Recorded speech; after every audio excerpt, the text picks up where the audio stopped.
شادی کو 1 سال ہو چکا تھا جب مجھے پتہ چلا کہ میں ماں بننے والی ہوں۔ وہ لمحہ میری زندگی کا سب سے حسین لمحہ تھا۔ ہاتھ کانپ رہے تھے، آنکھوں میں آنسو تھے۔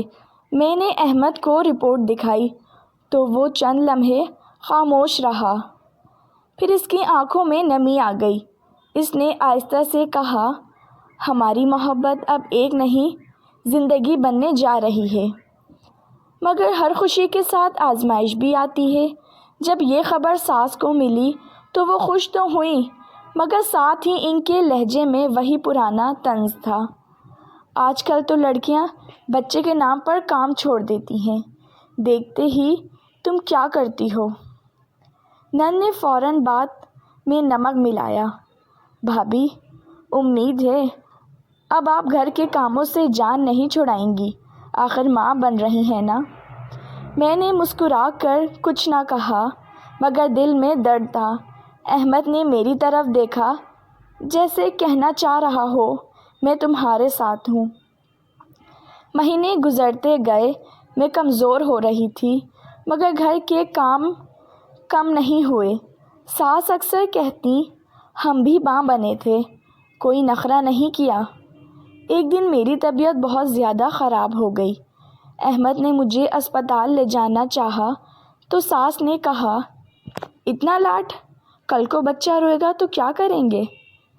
احمد پہلی بار بول پڑا، امی یہ میری بیوی ہے اور میرے بچے کی ماں ہے، اسے آرام چاہیے۔ وہ لمحہ میرے لیے بہت قیمتی تھا۔ پہلی بار کسی نے میرے حق میں آواز اٹھائی۔ آخر وہ دن آ گیا جب میرا بیٹا دنیا میں آیا، ننھا سا معصوم میرے سینے سے لگا ہوا۔ میں نے احمد کی آنکھوں میں وہ محبت دیکھی جو لفظوں سے باہر تھی۔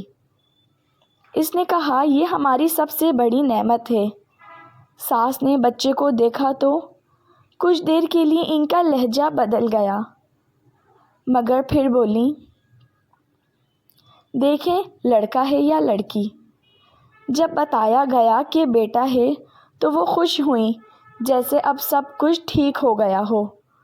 مجھے وہ بات چبھ گئی، مگر میں نے بچے کو دیکھ کر سب بھلا دیا۔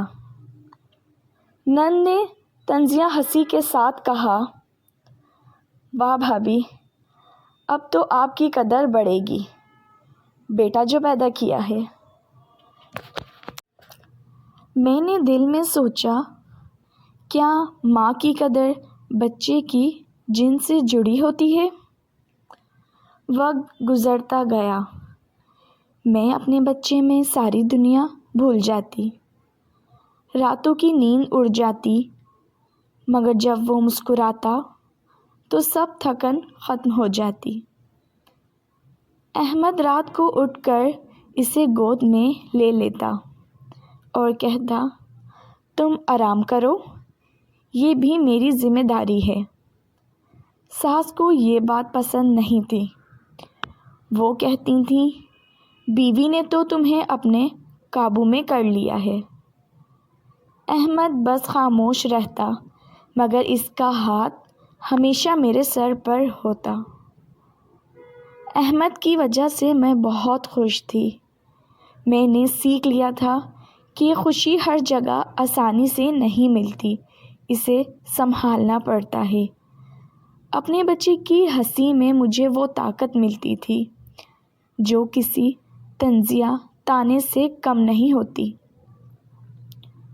اور آج جب میں اسے سینے سے لگا کر یہ کہانی سناتی ہوں تو دل سے کہتی ہوں، یہ میری زندگی ہے، یہ میری محبت ہے، اور یہ میری اصل کہانی ہے، یہ میری ریئل اسٹوری ہے۔